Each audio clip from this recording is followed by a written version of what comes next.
स्वागत है आप सभी का प्रगति क्लासेस के यूट्यूब चैनल पे। तो जैसा कि आप देख रहे हैं कि मैंने जो क्वेश्चन लिया हूँ, इसमें विद्यार्थी का ये डाउट होता है कि सर क्वेश्चन को तो बना समझ लेते हैं, लेकिन यहाँ पर ना एक मीटर दिया हुआ है और यहाँ पर एक सेंटीमीटर दिया हुआ है, तो इसको कैसे सॉल्व करें, इसको कैसे क्या बदलना यहाँ पर ज़रूरी है या ज़रूरी नहीं है। तो इसी के बारे में हम यहाँ पे अध्ययन करेंगे। बने रहिए आप हमारे साथ लास्ट तक। ए टू जेड जो भी आपका इस क्वेश्चन में डाउट है सारा क्लियर करेंगे। पहले क्या करते हैं, जो इन्फॉर्मेशन दिया हुआ है क्वेश्चन के बारे में उसको पहले हम लिख लेते हैं। क्या क्या दिया हुआ है सुनिए ध्यान से। बोला गया है कि एक 5 मीटर लंबी सीढ़ी दीवार के सहारे झुकी हुई है। मतलब एक क्या है, दीवार है, इसकी सहायता से एक सीढ़ी जो है झुका हुआ है। इसको मान लेती हैं सीढ़ी है, जो लाल वाला है वो सीढ़ी है। उसका जो लंबाई दे दिया गया है वह दिया हुआ है 5 मीटर। अब क्या करते हैं, इसका कुछ नाम दे देते हैं। ए हो गया, ये हो गया बी और ये हो गया सी। अब आगे बढ़ते हैं। सीढ़ी का नीचे का सीधा, सीढ़ी का जो नीचे का सीधा है ये इसकी बात कर रहा है, जो सी के पास है उसकी बात कर रहा है। ये जमीन के अनुदिश, मतलब ये बोल रहा है कि जमीन जो है ये जो हरा वाला जो नीचे में जमीन है, तो जमीन के अनुदिश मतलब इसके तरफ में दीवार से दूर, दीवार से क्या हो रहा है, दूर जा रहा है 2 सेंटीमीटर प्रति सेकेंड की दर से। तो इसका मतलब ये हो गया कि हमें कुछ इसका मान दिया हुआ है, ये 2 दिया हुआ है। आगे चलते हैं। दीवार पर इसकी ऊंचाई किस दर से घटेगी। अब ये ऊंचाई की बात कर रहा है। ऊंचाई का मतलब ये हो गया कि यह ए बी की बात कर रहा है। तो अब क्या करते हैं, इसको कुछ मान लेते हैं। तो ए बी को मान लेते हैं कि यह एक्स है, और जो सी बी है इसको मान लेते हैं कि यह जो है वाई है। अब देखिए जो 2 दिया हुआ था, क्या दिया हुआ था, दीवार से दूर की दर से खींचा जा रहा है। मतलब इसको क्या कर रहे हैं, उसको खींच रहे हैं, सीढ़ी को इधर की तरफ खींच रहे हैं। तो ये y दिया हुआ है, तो मतलब ये हो गया, ये जो दिया हुआ है dy बटा में dt दिया हुआ है, कितना दिया हुआ है 2 सेंटीमीटर प्रति सेकेंड। और फिर हमें बोला जा रहा है तब उस ऊंचाई, मतलब कि दीवार की ऊंचाई किस दर से घटेगा। मतलब हमसे ये पूछ रहा है कि आप ना हमको बताइए dx बटा dt का वैल्यू बताइए। घटे की बात कर रहा है, मतलब लास्ट में जो आएगा वो उसमें नेगेटिव जरूर आएगा। जो भी हमारा लास्ट में आंसर आएगा उसमें नेगेटिव होगा, लेकिन आंसर में नेगेटिव नहीं लिखेंगे। क्या ये पहले ही बोल दिया कि किस दर से घट रहा है, और घटने का मतलब होता है कि माइनस आएगा ही आएगा, लेकिन आंसर में माइनस नहीं लगाएंगे। आगे आते हैं। अब आगे क्या बोल रहा है अब, तो अब क्या करते हैं हम लोग, इसको सॉल्व करते हैं। हमें ना डी एक्स बटा में डी टी को निकालना है, और डी वाई बटा में डी टी हमें दिया हुआ है। अब एक ऐसा करते हम उपयोग करते हैं फॉर्मूला का जिसमें एक्स और वाई में संबंध आ जाए। तो यहाँ पर हमें दिख रहा है पाइथागोरस प्रमेय से कि अगर AC का स्क्वायर करेंगे, AC का स्क्वायर करेंगे इजकल टू हो जाएगा, मतलब कर्ण के स्क्वायर बराबर हो जाएगा लंब का स्क्वायर, मतलब हो जाएगा AB का स्क्वायर प्लस में CB का स्क्वायर। अब AC का मान हमको दिया हुआ है 5, उसका कर देंगे स्क्वायर इजकल टू AB का मान x है तो हो जाएगा x स्क्वायर, प्लस में CB का मान दिया हुआ है y तो ये हो जाएगा y स्क्वायर। ये आपका आ गया। तो 5 का स्क्वायर हो जाएगा 25 is equal to x square plus में y स्क्वायर। अब यहाँ पे एक संबंध आ गया x और y में। तो अब ऐसा करते हैं, इसको लिख लेते हैं बढ़िया से। तो हो जाएगा x स्क्वायर प्लस में y स्क्वायर इजकल टू 25। मान लेते हैं समीकरण नंबर 1। अब क्या करते हैं, इसको ना अवकलज करते हैं t के सापेक्ष में। समीकरण 1 को अवकलज करते हैं t के सापेक्ष में। तो टी के सापेक्ष अवकलज करने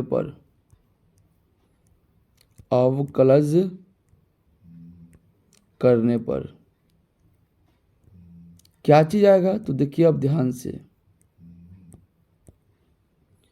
यहाँ पे टी है, अब आपका आ जाएगा D X square divided by D T plus D Y square upon में डी टी इजकल टू 25 का डिफ्रेंसिएशन मतलब अवकलज। अब बताइए एक्स स्क्वायर का क्या हो जाएगा अवकलज? तो हो जाएगा 2x इंटू में D X by D T plus Y square का क्या हो जाएगा? तो वाई स्क्वायर का हो जाएगा 2y इंटू में डी वाई बटा डी टी इजकल टू 25 अचर पद है, इसका आ जाएगा 0। अब जिसका वैल्यू दिया हुआ है उस वैल्यू को क्या कर देते हैं? पुट कर देते हैं।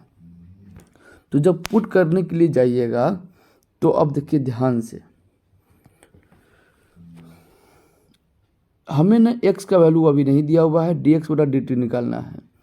y का और D Y by D T का वैल्यू हमें दिया हुआ है, लेकिन अभी रुक जाइए, वैल्यू अभी पुट नहीं करेंगे। अभी जिसको निकालना है उसके बराबर लिख लेते हैं, मतलब कि डी एक्स बटा में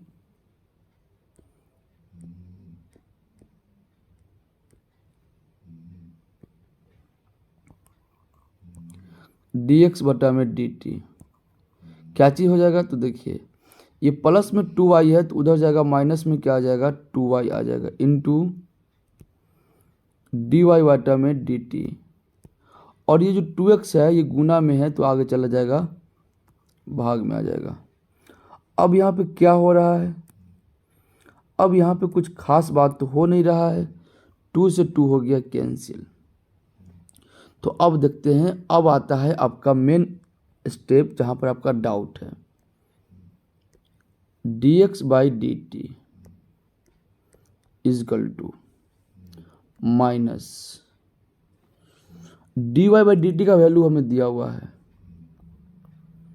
क्या दिया हुआ है? हमें दिया हुआ है 2 सेंटीमीटर प्रति सेकेंड दिया हुआ है, 2 सेंटीमीटर प्रति सेकेंड। अब जरा सोचिए, अगर कभी भी दो चीज का भाग हो, मान लेते हैं कि अगर हमें 100 मीटर दिया हुआ हो डिवाइडेड बाई 10 मीटर दिया हुआ हो, तो मीटर से मीटर क्या हो जाएगा? कैंसिल हो जाएगा और ये बच जाएगा 10 मरतबे में। अगर यही चीज़ अगर हमें दिया हुआ होता 100 सेंटीमीटर डिवाइडेड बाई 10 सेंटीमीटर, तो फिर क्या हो रहा है? सेंटीमीटर से सेंटीमीटर कैंसिल हो जा रहा है और 100 10 बार में कट जा रहा है। तो वहाँ पे सेंटीमीटर हो, किलोमीटर हो या मीटर हो, उससे कोई फर्क नहीं पड़ता है। आप अगर चाहें तो उस मीटर को, जो 4 मीटर 5 मीटर दिया हुआ है, उस मीटर को आप सेंटीमीटर में बदलिएगा तो फिर आपका वही वैल्यू आएगा।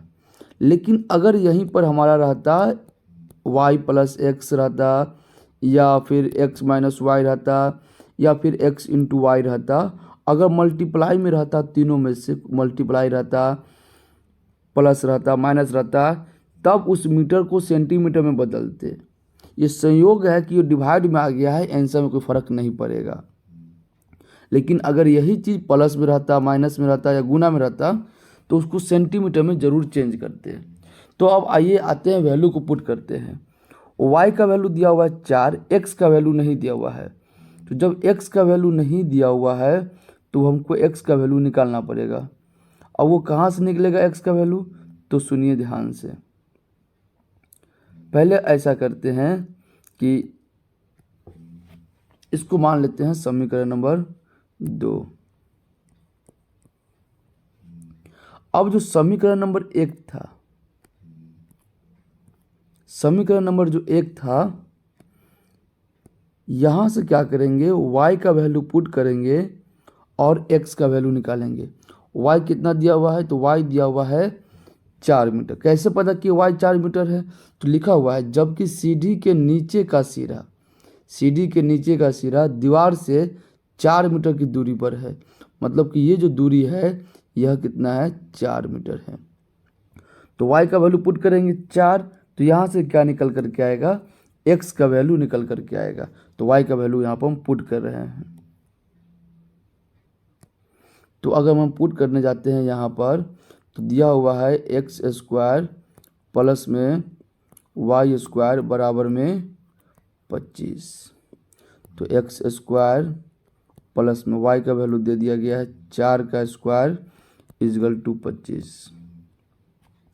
तो आपका आ जाएगा X square is equal to 25 minus में 16, 4 का स्क्वायर 16 हो जाएगा। तो एक्स स्क्वायर बराबर आपका आ जाएगा 9। तो यहाँ से अगर निकालिएगा तो एक्स का वैल्यू आता है प्लस माइनस 3, और माइनस में कभी नहीं होगा क्योंकि दूरी की बात कर रहा है, लंबाई की बात कर रहा है।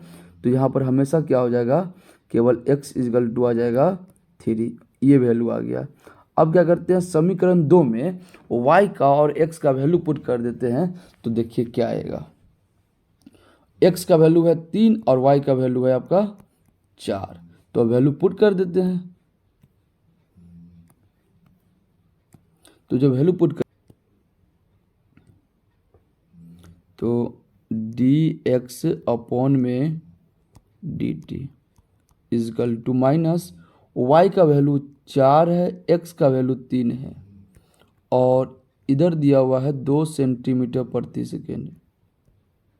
तो फाइनल आपका आंसर आ जाएगा माइनस में 8/3 सेंटीमीटर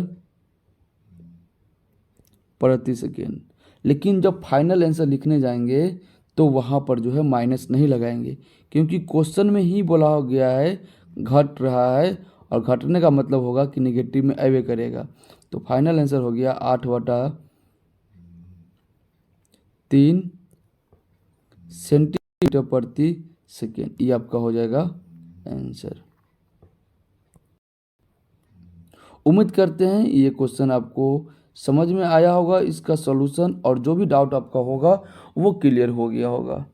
तो ऐसे क्वेश्चन का हल प्राप्त करने के लिए अगर आप चाहते हैं कि इसका सॉल्यूशन आपको रेगुलर मिलते रहे, तो हमारे चैनल को सब्सक्राइब कर लीजिए और बेल आइकन बटन को दबा दीजिए। और डिस्क्रिप्शन में टेलीग्राम का लिंक दिया हुआ है, जहां पर आपको PDF जो है मिलते रहेगा। तब तक के लिए बाय।